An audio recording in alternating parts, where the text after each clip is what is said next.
All right. So hi and welcome to the Conversations About COVID seminar series. I'm Jessie Burke, Associate Dean for Academic Affairs and faculty in the Department of Behavioral and Community Health Sciences. And my job here today is to serve as moderator for the discussion. More information about the series and other Pitt Public Health COVID-19 efforts is available on our school's webpage, where you'll find recordings of prior conversations about COVID discussions. So a bit about the structure for today's webinar. Following my introductions, the speakers will discuss the topic, and then we'll open it up for questions from the audience. When we get to that portion, please use the Q&A function to ask your question, and I'll help to moderate the discussion. Also note that we are recording this seminar. All right, so it's now my pleasure to introduce our three speakers. Their presentations will address how the stay-at-home and social distancing COVID-19 mitigation orders have restricted people's physical movements and resulted in multiple secondary impacts on the public's health, including injury risks due to changes in lifestyles and transportation, as well as other changes in issues such as alcohol and substance use consumption. So our first speaker is Andrea Gielen.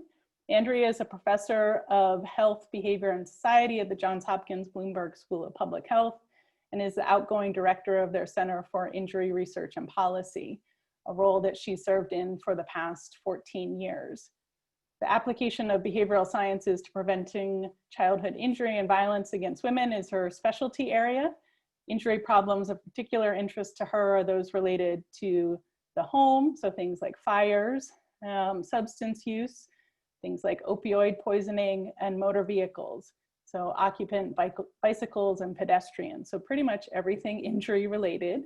In addition to the work that she's going to share here today, her current research focuses on using mobile apps to communicate effective injury prevention messages, identifying effective sexual assault prevention programs on college campuses, and conducting intervention trials that promote home and motor vehicle safety for children. So that's the sort of technical side of everything, and she's a superstar, but I know her on a personal level too, and was really fortunate to have had Andrea as my advisor many moons ago when I completed my PhD training. She is truly my role model and a great mentor, so I'm thrilled that she's here today to share her time and expertise. Over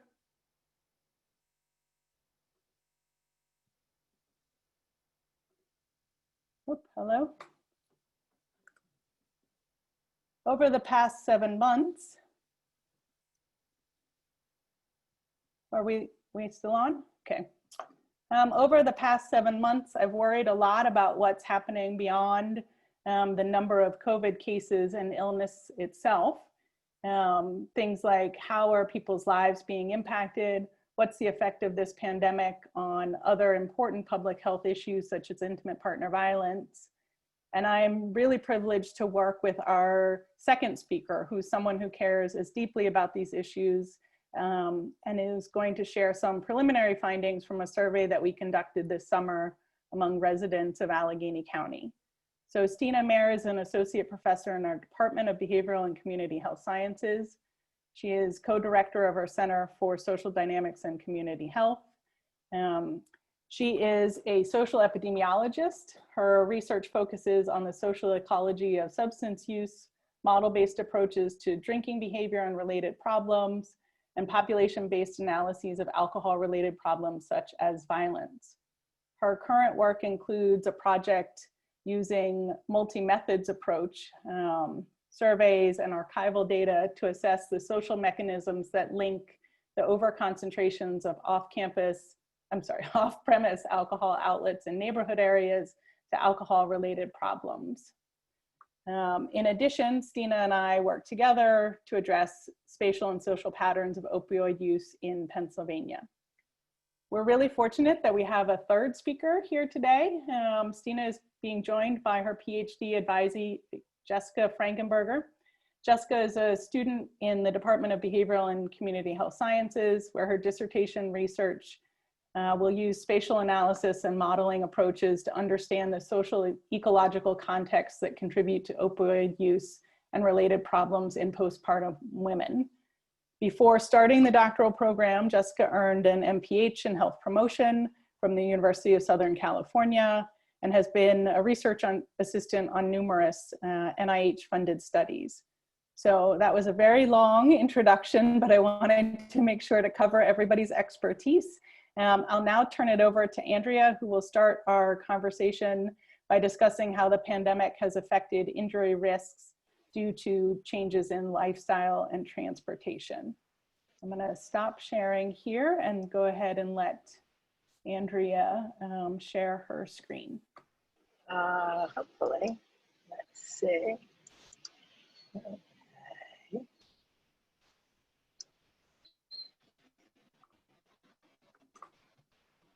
Great, there we go. How's that? Is that good? Yep. Everybody? Wonderful. Okay. Well, thank you very much, Jessie, for the lovely invitation and introduction. And it really has been my privilege to get to work with Jessie over the years. And anytime Jessie asks, the answer is always yes. So thank you for this invitation. And I'm looking forward to the conversation. I'm going to be talking about a national survey that we recently conducted with the Harris Poll people. And these are the collaborators who worked on the study with me. And it was a really multidisciplinary group from several different departments at the School of Public Health that you see listed here, as well as physicians in pediatric emergency medicine who helped us with this project. And we've only just begun looking at the data, but let me start with just a little bit of a background here. Oh, I guess I should start by saying, for anyone who isn't familiar with the data, injuries are the leading cause of death in the United States for people from the ages of 1 to 44. That's been true for a long time, unfortunately. And Jessie enumerated some of those injuries, and we'll look at which ones were happening during the COVID pandemic. But I just wanted people to sort of appreciate that injuries, whether they're unintentional or accidental or intentional, like violence and homicide and assaults, those are all a major public health problem in the United States. We think that there were some unique injury risks because of COVID, because we're spending a lot more time at home. Our transportation options have changed. There's a concern about access to medical care, both in terms of the usual thought about access to care, but also because there's been a suggestion that people are avoiding care because they're concerned about contracting COVID. Unfortunately, there's really no way to track injuries in real time in the US.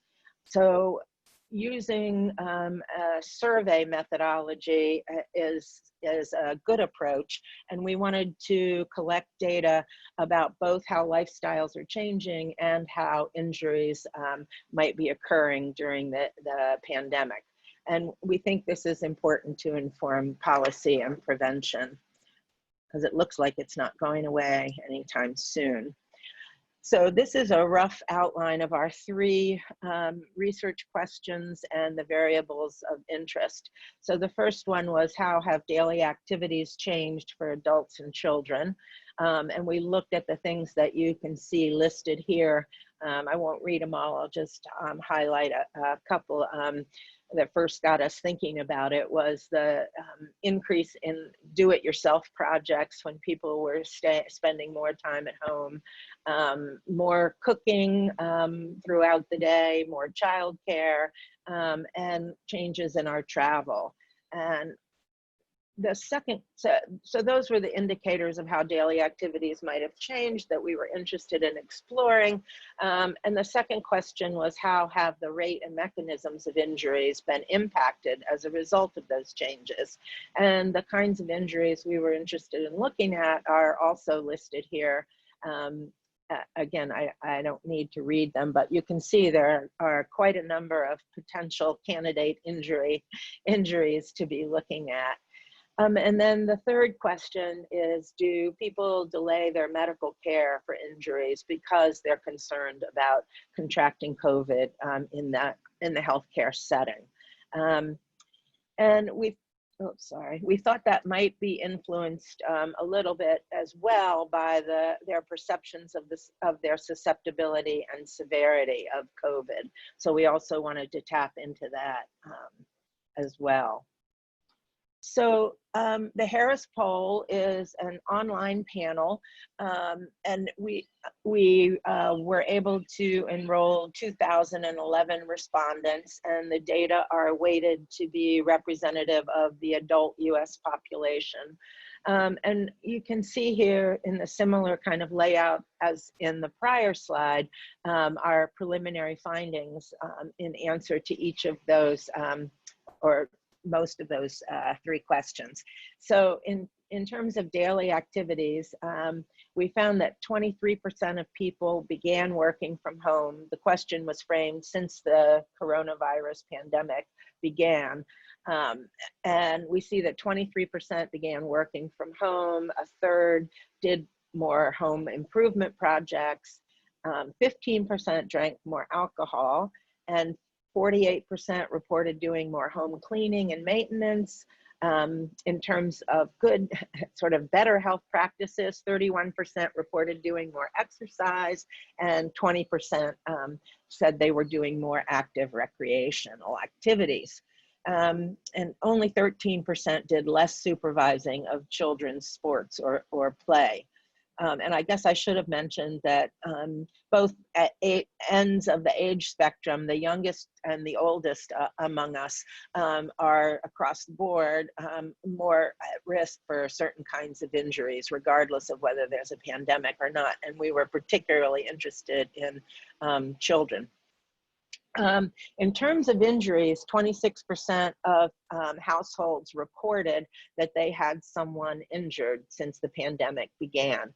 32% were from falls, 20% were from cuts, and 9% were from burns.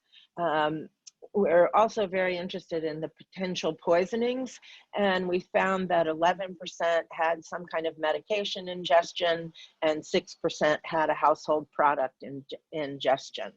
And not surprisingly, 2/3 of the sample reported that they were in fact spending more time at home.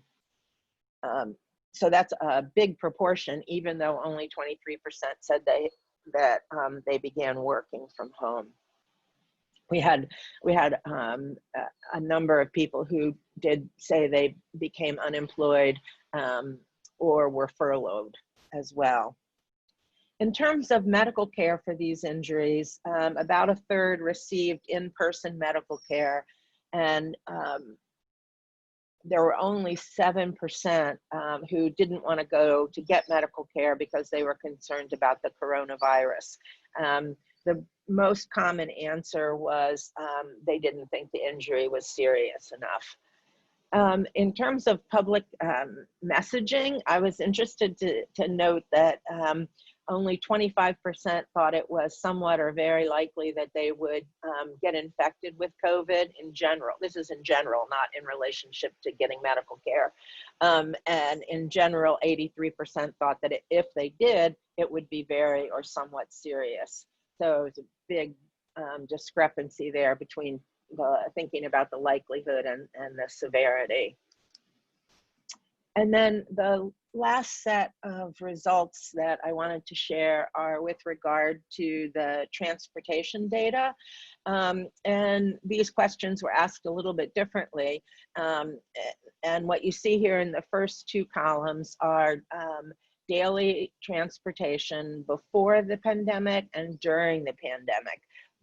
People were asked how often they did each of these: walking, motor vehicle, bicycle, motorcycle, or scooter. And 34% said that they walked on it to get from one place to another before the pandemic, and that went down to 30% during the pandemic. And what we didn't see many differences in daily bicycling, motorcycling, or using a scooter to get to places that they needed to go to.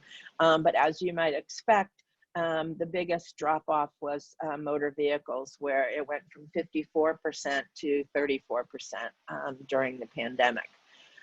When we asked the respondent about whether they had had an injury during the pandemic by each of these modes of transportation, we saw that 21% reported an injury from walking. Those are not all because they interacted with a vehicle. It could be a different kind of injury from walking, of course. Motor vehicles, there were 17% of drivers and 13% of passengers said they'd been injured. And then you can see 12% for bikes, 10 for motorcyclists, and 9 for scooters. In terms of not receiving medical care, again, these were not medically attended injuries by and large. The majority of people did not get medical care, and really a minority of them didn't get medical care because they were concerned about COVID. Again, the most common reason was because it wasn't serious enough in their minds. So just to wrap up, I think the public perceives COVID as unlikely but serious if it did affect them. People are spending more time at home. They have reduced their daily driving, but they've not increased their daily walking or cycling. And 1 in 5 were injured while walking, and 1 in 4 reported an injury that occurred in their home. And fear of the virus was not widely endorsed as a reason to avoid medical care. So I think the bottom line at this point, we have a lot more analyses to do, is as the pandemic continues, our public health messages should include injury prevention recommendations, especially those focused on pedestrians, falls in the home, and medication ingestions. So thank you very much. And I think now I'm going to stop screen sharing. There we go. And turn it over to Jessica and Stina. Great, thank you. So I think, Jessica, if you can go ahead and share your screen, you guys are going to co-present. Thank you. Thank you. And Jess, I'll just say next slide, but I want you to go to the next slide. So today, Jess and I are co-presenting on the impacts of COVID-19 related social distancing on routine activities, substance use, and mental health in Allegheny County. Next slide. This is a very large study team, including our fearless leader, Jesse, and then some other faculty from BCHS, as well as IDM, Mackie Friedman, Robert Coulter, and a number of graduate students and postdocs have all contributed to this work. It was funded partially from the Center for LGBT Health Research and partially from our Center for Social Dynamics and Community Health. Next slide. I think as Andrea sort of set up very nicely and Jesse mentioned briefly in the introduction, sort of what inspired us to ask this question. Jesse and I were having a lot of conversations as this pandemic began and sort of thinking about it over the couple months. And we were really, really concerned and thinking about what is the impact of social distancing and social and physical isolation on the kinds of health outcomes that we routinely think about. So intimate partner violence, substance use, other forms of violence, mental health, loneliness, depression, anxiety. And a lot of my research really focuses on the impacts of the social and physical environment on these outcomes. And one of the sort of the key pieces that ties all these things together is thinking about what we call routine activities or activity spaces. So these are things that have to do with how often do you go to a whole bunch of places, right? So how often do you go to the grocery store? How often do you go to school? What do you do? Who do you see? And there's a really deep and interesting literature around capturing, measuring a quote unquote activity space or what your sort of daily routine activities are and linking it to health. So first we really wanted to know, did our routine activities change during COVID, which of course, we all know they have changed, but we really wanted to see how much they changed and for whom, if there's heterogeneity in that, those shifts in people's daily lives. And then sort of secondarily, or more importantly, what were those impacts on some of the key public health behaviors that we are concerned about? So next slide. The two main study aims of this sort of small pilot study were to measure how changes in routine activities during COVID-19 pandemic, specifically in Allegheny County, impacted residents' substance use, mental health, sexual behaviors, and partner violence. And then secondarily, which I won't be spending a lot of time talking about today, but I'll mention it sort of in the study sample, we were really interested to see if these shifts had a differential impact on sexual and gender minority adults in our population. So we specifically oversampled sexual and gender minority individuals, which I'll show you in a moment. Next slide. We initially thought, this was my first foray into Facebook recruiting and sampling, and we sort of we're overly ambitious and we're hoping we get over 1,000 people in a couple of weeks. Well, that didn't happen, but it was an important lesson, and we did recruit about 300 people in a, I think, maybe 5-week period, and everyone lived in Allegheny County. We're calling it a retrospective cohort design, and that's because we asked people when they filled out the survey to tell us about their last 4 weeks of their life, and then also to tell us about February 2020. So I'll show you the prompt in a moment, but basically we're asking to think back to February 2020, which happened to be 4 weeks, and we thought was sort of a nice pre-COVID time and easy way for people to recall. We recruited through, as I said, advertisements on Facebook and Instagram, and we put these postings up using both our Center for Social Dynamics and Community Health and the Center for LGBT Health Research accounts. The goal was to have an oversample, sample about half SGM adults and half just general population from Allegheny County. The ads on Facebook and Instagram linked directly to our screener survey. Next slide.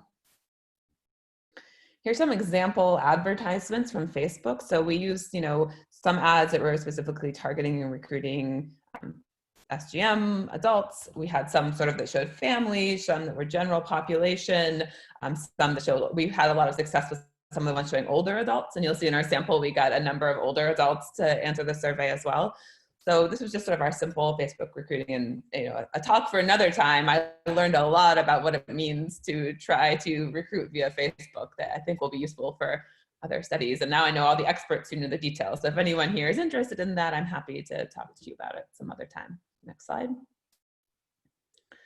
The study sample that we're presenting today, and just like Andrea, these are very preliminary studies. We have 2 or 3 sort of analyses, publications underway, but none of these results are finalized in any kind of way. So this is just sort of an introductory snapshot. But for today, we'll be showing you results from 266 adults who answered questions both about their routine activities in February and then during COVID. To give you a sense of when these surveys came in, we were sort of initially hoping to get the whole process up and running in a week. Once again, we were probably a little overly ambitious and ended up taking a bit longer than that. But we were sort of fielding this right as Pennsylvania was going from, remember those red, yellow, green phases.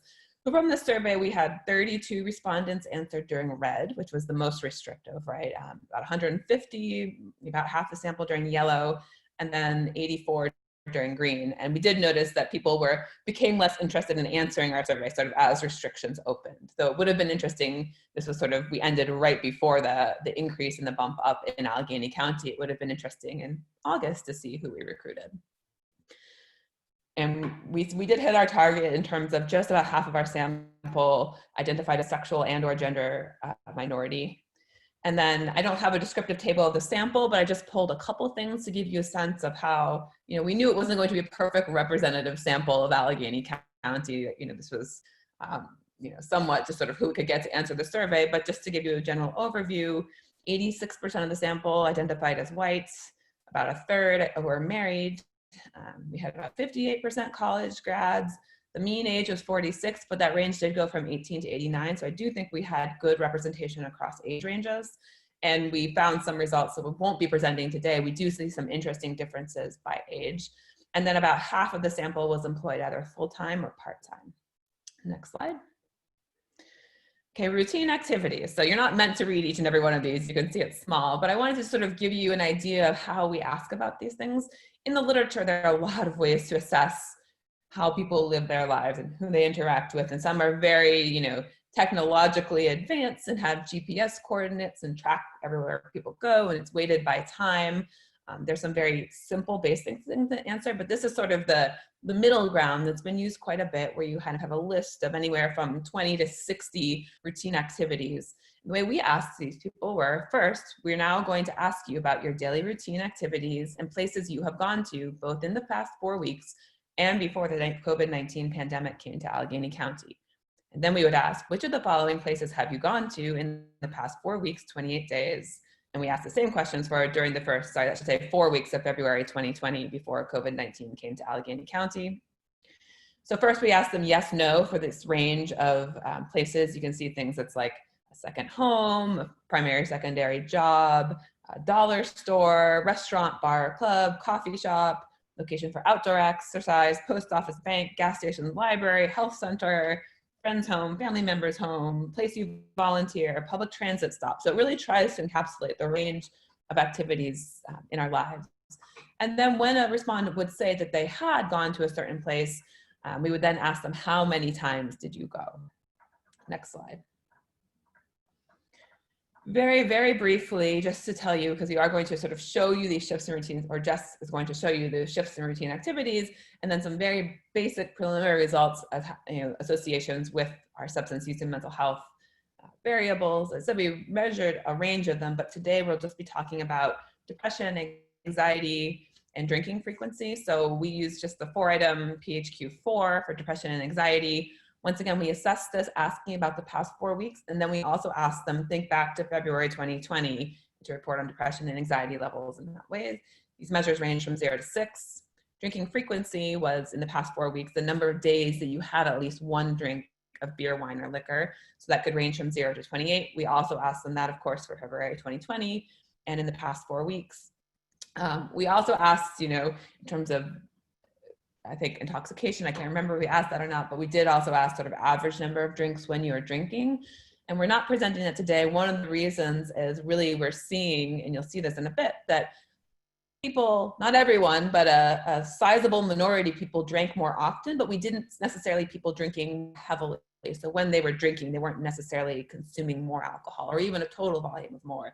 It just seemed like, people were sort of picking up the pace of low-level drinking at home. Next slide. Yes, I think now I'm going to mute myself and turn it over to Jess, and then I will rejoin you for the very last slide. Thanks. So as Tina was saying, we measured, 32 different routine activities. And so I just picked a few here to kind of present some of this data. So in February, now my animation's not working. Let's see, there we go.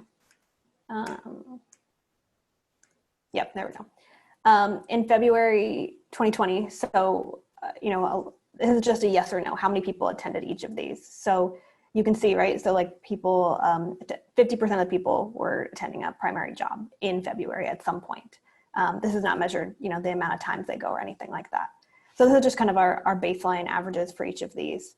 And then during COVID, you can see how dramatically some of these change, right? So like a library, for example, 30% or so are going to the library in February, and almost none went during kind of May and June when we first measured these during COVID, during the pandemic. And so all of these did significantly decrease, including grocery store, which is the only one that remained fairly high overall. The only one that did not significantly decrease is location for outdoor activities. And this one is actually one of the only ones that the number of times people went to a location for an outdoor activity actually increased. Everything else decreased substantially. So yeah, so just you can see some of this like overall trends, and it's really clear to me in this how dramatically lives have changed, right? Like just daily routines and daily activities. And just so you can kind of see kind of how the overall changes in mental health and days of drinking changed during this time period as well. So as Tina kind of mentioned, not everyone was increasing depression or anxiety, right? And there's a number of people that it stayed the same, as well as a sizable amount, almost 20% for days of drinking that actually decreased drinking. And this is just, oops, these all came out separately. These are just the mean change in each of these. So, the people that are decreasing days drinking, it's almost about 3 days of drinking less. whereas people that are increasing, it's almost, 4.7 days increased on average. So you can kind of see kind of how these are changing. And as we kind of talked about some of this very preliminary data in terms of depression and how these decreased or changed. So as, for example, among people that did go to a primary job in either February or during the pandemic in May and June, there was, an average of 1.1 decreased score in depression. So those are the depression score decreases if they decreased visiting their primary job.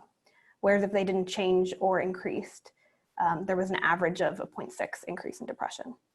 And so for these, again, the one that was the large here is the location for outdoor activities that actually changed a substantial amount. Oops. There we go. Same thing with anxiety. Anxiety actually didn't change as much for these four, at least, that I pulled out. These pretty much stayed similar for all four of these. And again, days of drinking, this one did change a little bit more in terms of just the change here as well. These are days of drinking average change if you went to any of these routine activities during either February or during the pandemic. So again, why do these activities matter? And we all know, our social environment and how we, our daily lives affect our health and our health behaviors. The pandemic has obviously resulted in these really sudden and dramatic changes, unlike I think anything any of us have experienced. And so it's important to see how these have impacted our mental health and substance use. I think I'll leave it back to Christina now. Okay, so I just wanted to wrap up, since these are preliminary studies, to point out some of the other analyses that we've been working on, and we can try to answer questions if people have them during the question and answer session, although, once again, they're preliminary findings. So the first thing we're doing is we're looking at, the first thing is continuing the analyses that just presented here, looking at the impacts of other demographic, economic, social support factors on both the changes in routine activities and the changes in mental health and substance use. So sort of continuing these analyses. The second one is we have sort of our first paper from this study is just looking at going along with the qualitative, the nice bar chart that just showed, looking at how substance use, depression, and anxiety, as well as some other outcomes, loneliness, have changed between these two time points and what are correlates of those changes. So we're seeing at this point basically that sort of predictors of your, say, depression score, that's what we've looked at the most so far, similar kinds of characteristics tend to be associated with higher levels of depression at both time points, but there are a subset of characteristics that were associated with depression during COVID that did not have a significant association before COVID. We've analyzed this in a number of different ways, but sort of overall, that's what we're seeing. So for example, sexual minority adults, that sexual minority status is associated with depression during COVID, but not before COVID. And this is just within our sample. And then finally, of course, as I said, we have this oversample of SGM adults. And so we are beginning to explore whether sexual minority and gender minority disparities in substance use and mental health differ over time.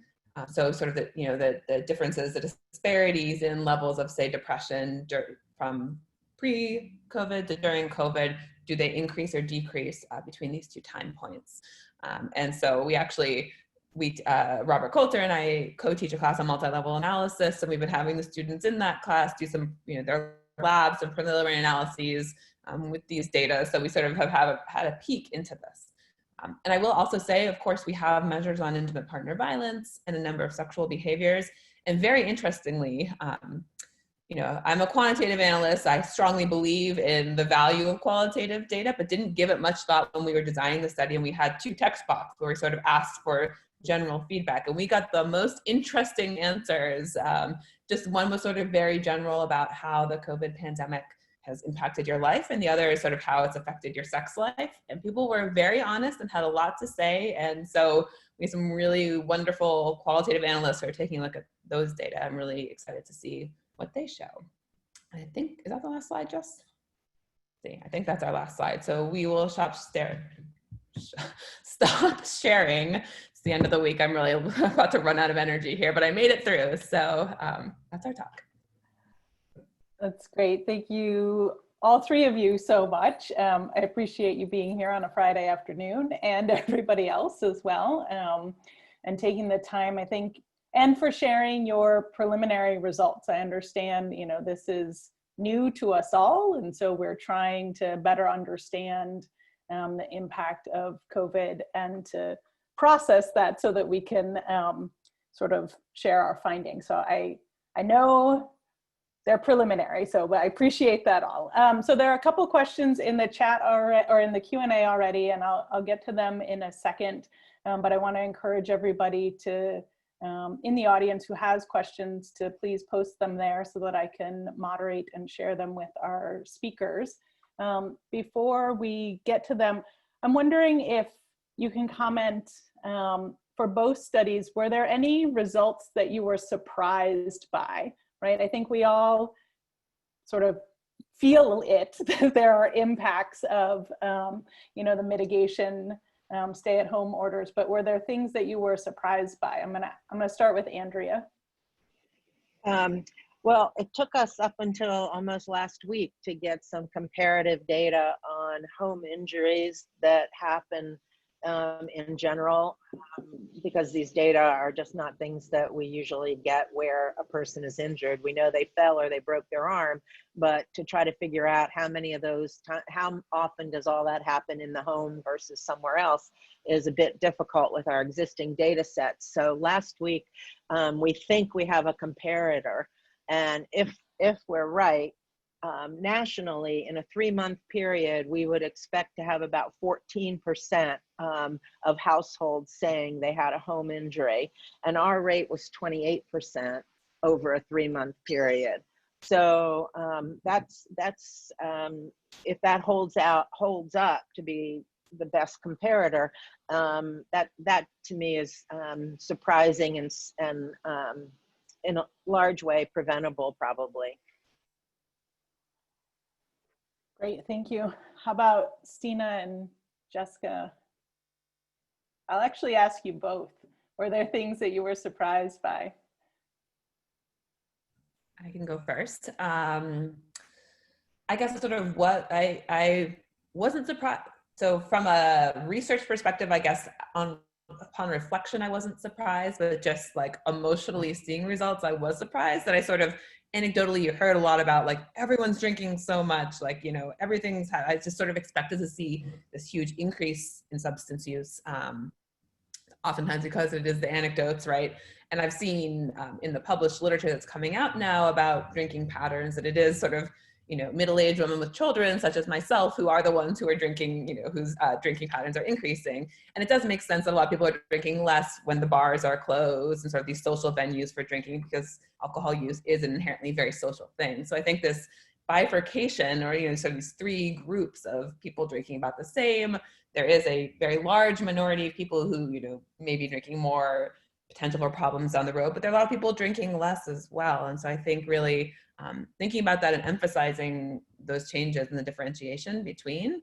And I think the routine activities, I hadn't looked at those data for Allegheny County before, so I found that really interesting. I was kind of surprised, you know, as Jess said, the one thing that stayed the same, if not went up, were the number of sort of times outdoors. I actually expected it to be way more. I go to North Park every day. I live right by the park. And for the first month of the pandemic, I couldn't even go to the park on the weekends. It was so crowded. It was 5 times as many people I'd ever seen there. Of course, now it's back to normal. So, but I'll pass it to you now, Jess. Yeah, I think that's a good point. That's one that I feel like we're always watching as the location for outdoor activities. The other thing that I think stuck out to me, and this is not at all surprising, but it's funny to see it in data, I think, is in terms of like, you know, the change in depression and anxiety, the one that has come up, no matter which way we kind of try to analyze it, is decrease in primary job, and school and university has some of the larger increases in depression and anxiety, which make complete sense. It's just sort of a, you know, reminder of how much we value our jobs and our school, and how much it affects us when we don't have that. So I don't know if that's a good or a bad thing, but. A notable thing, and certainly interesting to quantify, and then I will also put a plug in for the qualitative responses that we got, shed some light on those pieces too. So that's great. All right, there are a couple questions coming in here and I want to make sure to get to them. One was about the impact of COVID-19 specifically on single parent families. I don't know if you can comment on that generally, or at least comment on, is that a variable that you can explore in the research that you both or all three presented today? Stina, maybe you can comment. I can't recall if we included that. We do. I mean, we have enough information. We have a lot of information actually about who you live with and their relationship to you. Also, marital status, number of children. So we certainly can get to that variable. We probably don't, because we only have 300 people at this point, the sample size probably isn't large enough quantitatively to really disentangle that. But it's a good point and absolutely worth looking at. And it's something we have not looked at in our data yet, is sort of the impact of living alone versus having dependents in your home, et cetera. And so I think that will be important for us to explore. It's a good question. We have the data on, oh, I'm sorry. Were you going to say something, Jessica? Oh, we do have data on that, and we'll look at it more carefully, but so far we found that, well, roughly half our sample was not married. Most people were living, there were 2 adults in the household, and that didn't seem to influence whether or not anyone had an injury or a poisoning. But the more children that were in the home, the more likely it was that they would report having had an injury or a poisoning. That's a good suggestion to really get into that a little better. Yeah, so I was going to say, I think I would imagine both of you, in terms of the plans for future analyses, are open to suggestions about things to look into. So if others have ideas, please put them in the Q&A, even if it's not a question, just a recommendation, that would be great. Yeah, and actually one thing I just very briefly forgot to mention is that we're hoping to field a 3rd wave of our survey, a follow-up with these people. About 75 or 80% said they'd be willing to be contacted again. So we're hoping to maybe talk to them in November. So also, if there are additional questions or open-ended questions that people have recommendations for, we want to think about, we would love to hear those too. Sorry, Jessie. That's great. So there is a question that just came in about, do you plan to look into differences in pregnancies and or divorce rates as a follow-up study? So I suppose we could include some questions about changes, about changes. I don't know if you want to comment on that, Stina. Yeah, once again, it's it's a sample size issue. Will we have enough people to see sort of movement there? But I'm sure others will be looking, and those are really important things to keep an eye on. So Andrea, a question for you about, is there reliable pre-COVID injury data available? And you talked about it a little bit, about the comparison of your findings to pre-COVID, but there's a specific question about the 25% injury rate while walking. Is that typical? I don't know. Yeah, that's a good question. Literally, we got those data out yesterday, and it's going to be challenging because we could find data on like how many people are hit by cars, like pedestrian, those kinds of crash injuries. But the way the question was, I'm not sure how that's going to be good to compare to, because walking, you can have an overuse injury, you can fall and sprain an ankle. So I'm not sure that we're going to actually be able to compare that to anything, but at least we can look at the pedestrian car crash data and see how it looks for that. And the follow-up question for both of you, I think, is about, are there patterns, are the patterns for any of this different in older adults? So I know, Stina, you mentioned that there are a number of older adults. Again, I recognize the limitations of the sample size, but have you done any exploration of the impact of age in that respect? Yeah, I can answer in a moment for just qualitatively our outcome measures. Jess, did we looked at changes in routine activities by age? Did we look Not at yet. some point? Okay, we It's haven't on my yet. We to-do plan list. to. Yes, it's on the list, yes.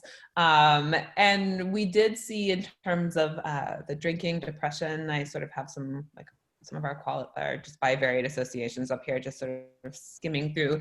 There were some differences, I believe, in especially you see that in terms of number of intoxicated days and number of drinks per typical drinking day, those kind of heavier drinking measures, younger people were decreasing those. Those values sort of decreased. They do for the whole population. That's somewhat as a reflection of who is drinking more heavily to begin with in the sample, right? So you do see sort of the rates are reduced more there. There are also some patterns with depression and anxiety. I think like the oldest are 65 to 89-year-olds. That's how we classified like the oldest group. I believe that there were a greater number of them had increases, but I think also it was either anxiety or depression that our youngest group had the greatest increase in there. So, there are descriptive patterns that we haven't made a whole lot of yet, but it certainly seems like more than some of our other factors, age really is playing a role here. Not that that's the causal factor, but there are differences by age groups that we intend to explore. Great. Andrea, have you looked at age yet? No, not yet. We will be able to. We had a good number of people who are retired, but no, we haven't looked yet. And then there's a question, I think, for Jessica and Stina, just a clarification about the depression and anxiety variables. Were those individuals clinically diagnosed, or just a reminder about how that was measured or assessed? Yeah, so they're not clinically diagnosed. They're it's just the PQH4, I believe we used, and both of those have I think it's a 3 is the cutoff for both those for a binary. So I use the total scores to do increase decreases, and then determine if they increase or decrease from February to the pandemic. So it's all using the total score. Yeah, and it's just 4 questions in there. I had little interest or pleasure in doing things, feeling down, depressed, or hopeless for depression, and feeling nervous, anxious, or on edge, and not being able to stop or control worrying for anxiety. And it's sort of how frequently you had those feelings. So it's a very short standard screener. Yeah, the goal originally was to have a short survey, but because we're academics, of course, that did not really happen. We did our best, but it was like 5 minutes.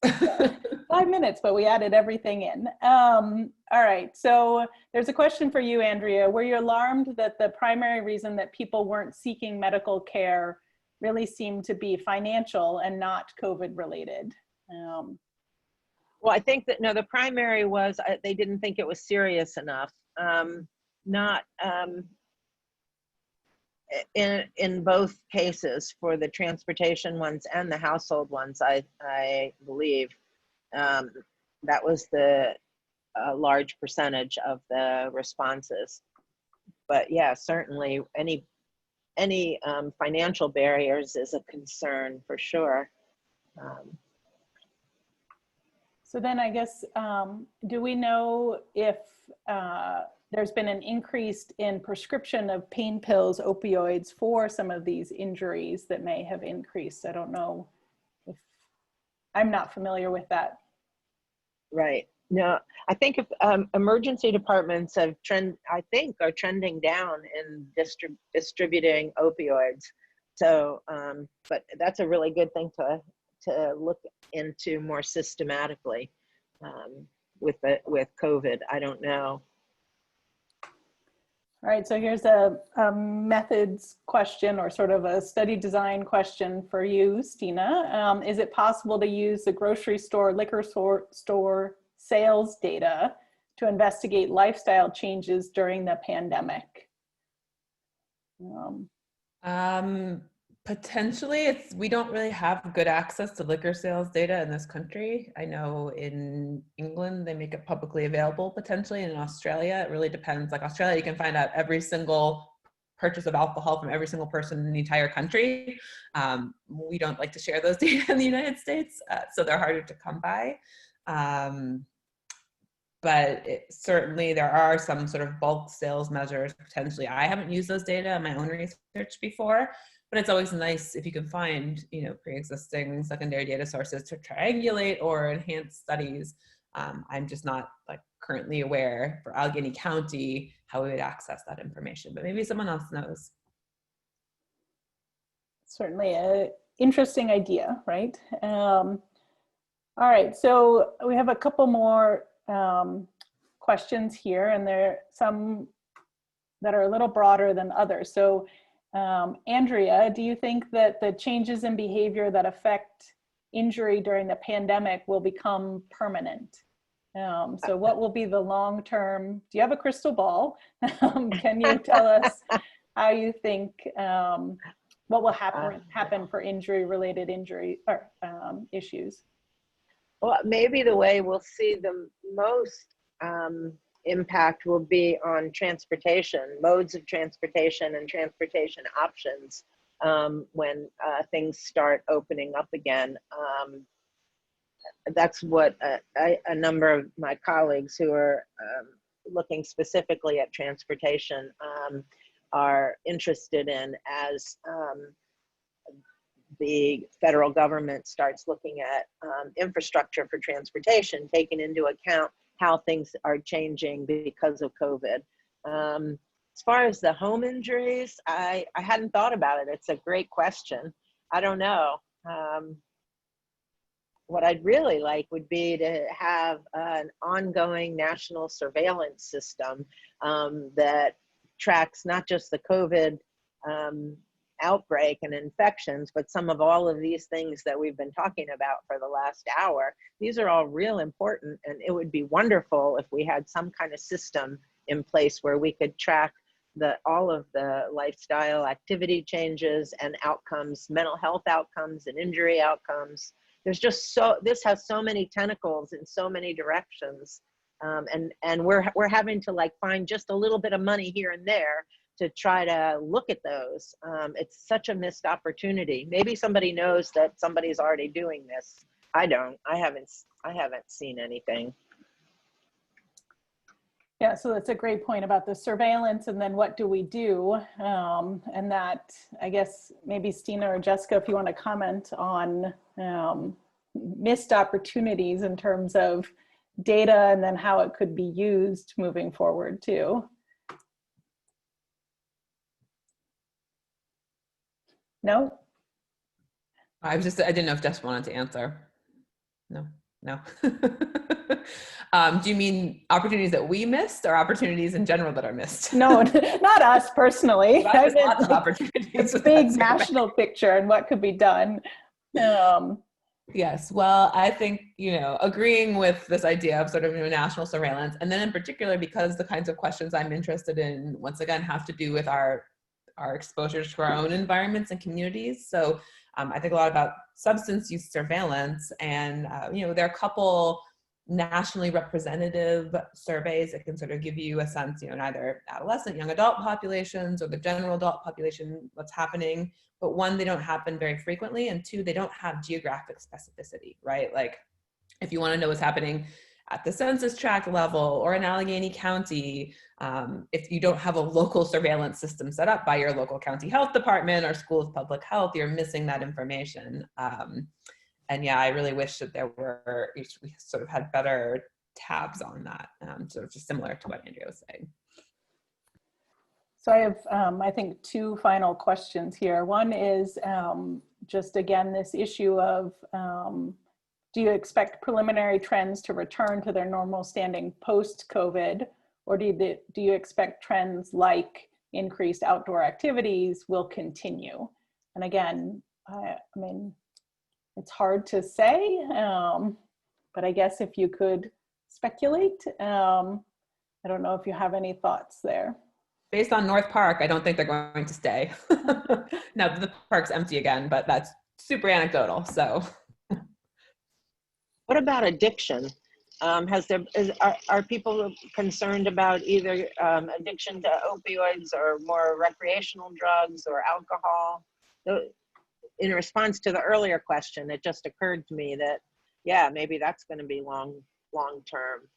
it certainly could be, and there's some really interesting research going on now by some other people at Pitt that I'm not involved in that looks at sort of access to treatment as well, right? And so there's been this move to telehealth, and some of that, there have been sort of positive signs, right? Maybe long term we can sort of continue to have broader access to treatment services and recovery groups by moving them online using telehealth. On the flip side, right, like there are more people potentially falling through the cracks, and that's been seen a little bit. So it's really hard to know. As I said, the bulk of this sort of picking up the heavy dependent drinker, the substance use dependence, use disorders, that's harder to sort of necessarily get from some of these first samples. But I think there's going to be there will be a subset of people, right, who are going to move to use disorders potentially who wouldn't have otherwise, and then that becomes more of a chronic condition. But I think it's kind of wait and see. All right, so there are a couple questions and comments in here. And there was one I just want to bring your attention to, was about hypothesized differences in mental health patterns between SGM identified and those who are not.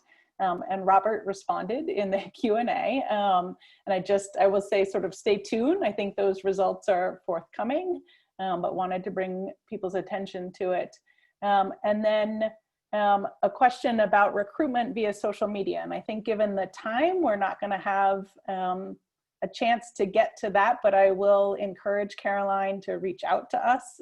We have learned a lot about how to recruit via social media, the good, the bad, and the ugly. And so if you want more specifics, that would be great. I think, again, I just want to thank you all for spending time with us and sharing the preliminary results of your studies, and also talking about this complexity, right? So Andrea, you referred to it as sort of, it has its tentacles everywhere. And I think we need to focus on that so that we can really think about how do we understand what's going on, and then how can we intervene to help to mitigate those issues as well, right? So the impact of COVID beyond the illness itself.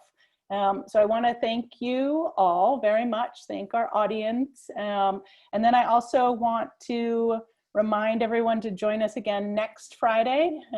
So next Friday at 4, what we're going to do is have members of the Chancellor's Healthcare Advisory Group join us to discuss the COVID situation on Pitt's campus.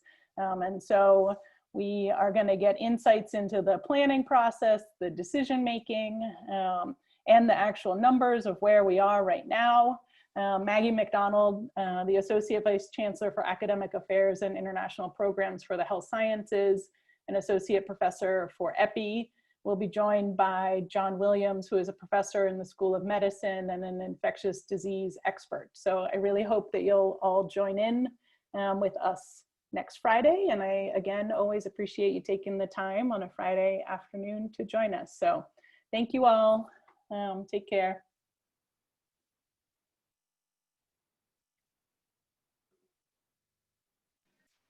All righty.